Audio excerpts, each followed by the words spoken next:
देखिए फैक्ट्री में अमूल दूध कैसे बनता है। दोस्तों वैसे तो मिल्क प्रोडक्शन के लिए एक से बढ़कर एक कंपनियां मौजूद हैं, लेकिन आज तक अमूल को कोई भी कंपनी टक्कर नहीं दे पाई है। इस कंपनी के प्रोडक्ट को सबसे टॉप लेवल का माना जाता है, क्योंकि ये कंपनी अपनी क्वालिटी में कोई भी समझौता नहीं करती। और अगर आप शहरी इलाके में रहते हैं तो जाहिर सी बात है कि दूध के लिए आप घर में गाय भैंसों को तो पालते नहीं होंगे, आपके घर में भी अमूल कंपनी का पैकेट वाला दूध आता होगा। लेकिन क्या कभी आपने सोचने की कोशिश की है कि पूरे भारत में भेजा जाने वाला यह मिल्क दूध आखिर किस तरह बनकर तैयार होता है, और ये कैसे इतने दिनों तक पैकेट में बंद होने के बावजूद खराब नहीं होता? क्या इसके अंदर कोई हानिकारक केमिकल होता है जो इसे इतने दिनों तक ताज़ा बनाए रखता है, या फिर सच्चाई कुछ और ही है? आज हम इन सभी सवालों के जवाब देने वाले हैं। बस इस वीडियो में इसी तरह बने रहिए, और अगर वीडियो पसंद आए तो इसे लाइक का बटन दबाना ना भूलें।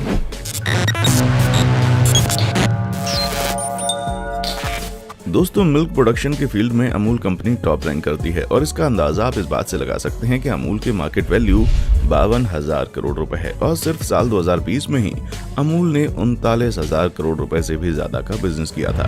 पर हम शर्त लगा सकते हैं कि अमूल की दूध की थैली, उसका मक्खन और उसका दही वगैरह आपके घर में भी हर रोज आता होगा। और अगर आप अमूल के अलावा किसी और प्रोडक्ट का इस्तेमाल करते हैं तो उसका नाम हमें कमेंट करके बताएं, क्योंकि अब हम अपनी वीडियो के माध्यम से आपको ये बताने वाले हैं कि कैसे ये पैकेट बंद दूध कई किसानों के घरों से होकर अमूल मिल्क प्लांट और फिर से वहां से आपके घर तक पहुंचने का सफर तय करता है।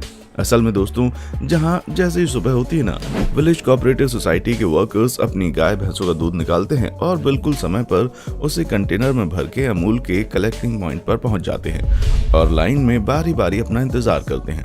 यहीं से शुरू होता है मिल्क प्रोसेसिंग का पहला चरण, जिसमें मिल्क कलेक्टिंग का काम किया जाता है, क्योंकि जिस हिसाब से हमारे देश में दूध की डिमांड है उसे पूरा करने के लिए किसी एक बड़ी सी फैक्ट्री में गाय भैंसों को पालकर लोगों की जरूरत पूरी नहीं की जा सकती। इसलिए अलग अलग गाँव में बड़ी संख्या में जो लोग गायों को पालते हैं उन्हीं से कंपनी वाले संपर्क करते हैं ताकि वो हर रोज अमूल कंपनी तक दूध पहुंचा सकें। हालांकि जब लोग अपना कंटेनर लेकर जाते हैं तो अमूल कोऑपरेटिव स्टाफ हर कंटेनर के दूध को इस मिल्क टेस्टर में डालकर उसकी जांच करते हैं। एक बेहतर दूध की जांच के लिए दूध को कई सारे अलग अलग पैरामीटर पर खरा उतरना पड़ता है, क्योंकि अगर सारे अलग अलग पैरामीटर पर खरा उतरना पड़ेगा, क्योंकि अगर ये जांच भी नहीं होगी तो लोग दूध में पानी मिलाकर बेचना शुरू कर देंगे, जो कि सही नहीं है। और इन्हीं सारी चीजों को देखने के लिए जांच होती है। जब दूध पूरी तरह से सही निकलता है तभी उस कंटेनर को कंपनी के वर्कर्स द्वारा लिया जाता है, और अगर हल्की सी भी गड़बड़ी निकल जाती है तो लोगों को उनके कंटेनर के साथ ही वापस भेज दिया जाता है। और ये काम हर रोज 365 दिन इसी तरह चलता रहता है, और तभी हमें और आपको भी हर रोज दूध मिल पाता है, वरना तो देश के आधे से ज्यादा घरों को बिना चाय के ही अपना दिन गुजारना पड़े। इसलिए दोस्तों पूरा काम नियमित समय पर होता है, और जो किसान अपनी गाय भैंसों का दूध निकालते हैं वो उनकी अच्छी तरह से देखभाल करते हैं। अच्छी क्वालिटी का दूध पाने के लिए किसान अपनी गायों को अच्छी क्वालिटी का खाना भी देते हैं, और ये सारी फैसिलिटीज खुद अमूल किसानों को देता है। यहाँ तक कि गायों की स्वास्थ्य देखभाल करने के लिए लगातार डॉक्टर लगे रहते हैं, और उनके हाइजीन का भी पूरा ख्याल रखा जाता है। इसी वजह से किसान मिल्किंग मशीन का इस्तेमाल करते हैं। अब जो दूध जांच करने के बाद किसानों द्वारा दिया जाता है उसे बड़े बड़े टैंकर्स में स्टोर करके ठंडा कर लेते हैं, और इसे ट्रांसपोर्ट टैंकर्स में भर दिया जाता है, जो इस दूध को लेकर अमूल के प्लांट पर पहुंच जाती है। और यहाँ पहुंचते ही इन टैंकर्स में से दूध के सैंपल को इकट्ठा कर लिया जाता है, और जो सैंपल होते हैं उसे लैब में ले जाकर अच्छी तरह से दोबारा जांच होती है उसकी, ताकि दूध की शुद्धता और पौष्टिकता जांची जा सके। और दोस्तों जब दूध की जांच पूरी हो जाती है तो उसे अलग अलग टैंक में स्टोर कर दिया जाता है, जिसके बाद ये तय किया जाता है कि कौन से टैंक का दूध किस प्रोडक्ट को बनाने के लिए भेजा जाएगा। क्योंकि जो डेयरी प्रोडक्ट होते हैं वो अलग अलग फैक्ट्रीज में बनकर तैयार होते हैं, चाहे वो बटर हो, चीज हो या फिर आइसक्रीम हो। हर फैक्ट्री में जांच होने के बाद ही यहीं से दूध भेजा जाता है। और जब बात दूध तैयार करने की होती है तो ये जो कच्चा दूध होता है ना, इसे टैंक से निकालकर इसका अच्छी तरह से ट्रीटमेंट किया जाता है, ताकि दूध में मौजूद जितने भी खतरनाक बैक्टीरिया वगैरह हैं वो सब फिल्टर हो जाएं। लेकिन इतना कुछ करने के बावजूद भी ये दूध पैकेट में भरने के लिए तैयार नहीं हुआ होता। अभी तो इस दूध को पीने लायक बनाने के लिए इसे पेस्चराइजेशन प्रोसेस से गुजारा जाता है। अब आप सोचेंगे कि ये किस तरह का प्रोसेस है और दूध को इससे क्यों गुजारा जाता है? तो दोस्तों ये एक ऐसा प्रोसेस है जिसमें दूध के टेम्परेचर में अचानक से ही बदलाव लाकर उसमें मौजूद खतरनाक बैक्टीरिया को मारने को ही पेस्चराइजेशन कहा जाता है। जब आप दूध के पैकेट को ध्यान से देखेंगे तो उसमें पेस्चराइज मिल्क लिखा होता है। अब बात करते हैं कि आखिर ये प्रोसेस होता कैसे है और किस तरह पेस्चराइजेशन से खतरनाक बैक्टीरिया मर जाते हैं।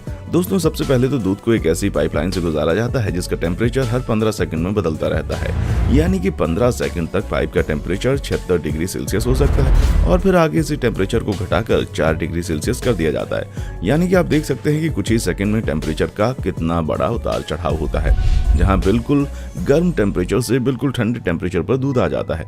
और जब यही प्रक्रिया लगातार घंटों तक चलती रहती है तो इसकी वजह से दूध में मौजूद जितने भी खतरनाक बैक्टीरियाज होते हैं वो खत्म हो जाते हैं, क्योंकि उनके अंदर इस तरह से टेम्परेचर में उतार चढ़ाव झेलने की क्षमता नहीं होती और वो मर जाते हैं। और दोस्तों, जो आप सोचते हैं कि आखिर पैकेट वाला दूध 2 दिनों तक कैसे चल जाता है, उसके पीछे का कारण यही है, जो हमारे नॉर्मल गाय वगैरह की दूध होती है ना, उन्हें इस प्रोसेस से गुजारा नहीं जाता है।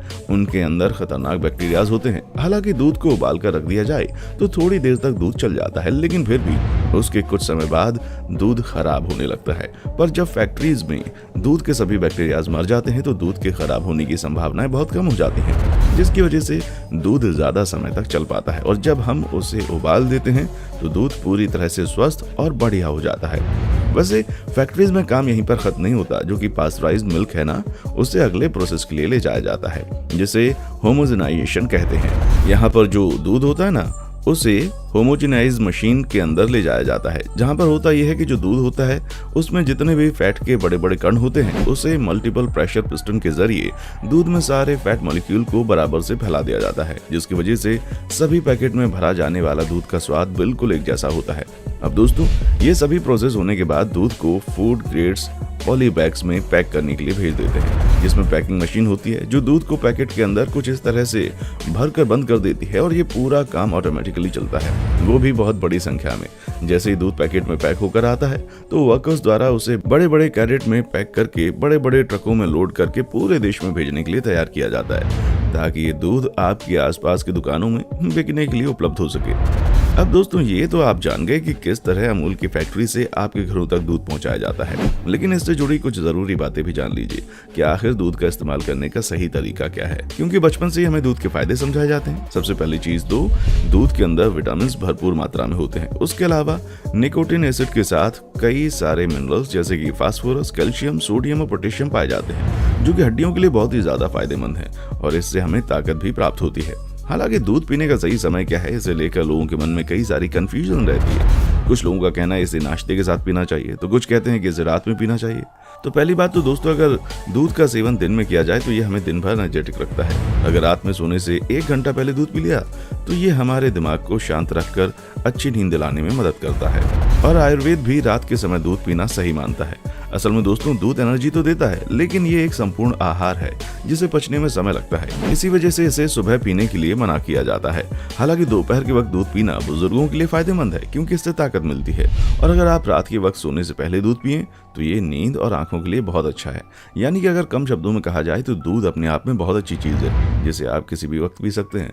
बस इस बात का ख्याल रखें कि आप इसे एक सीमित मात्रा में लें, जिससे आपका पाचन तंत्र स्वस्थ रहे और सारे काम बढ़िया से चलते रहें। उम्मीद है कि आपके सभी सवालों के जवाब आपको मिल गए होंगे। अगर आपका इसके बारे में कुछ कहना है तो हमें कमेंट करके जरूर बताएं और इसी तरह की वीडियोस को देखते रहने के लिए चैनल को सब्सक्राइब करना ना भूलें। देखने के लिए शुक्रिया। दोस्तों, आपकी स्क्रीन पे 2 और वीडियोस दिख रही हैं, जिसे देखने के लिए आप इस स्क्रीन पर क्लिक करें। दोनों देखिएगा, बहुत अच्छी वीडियो बनी है।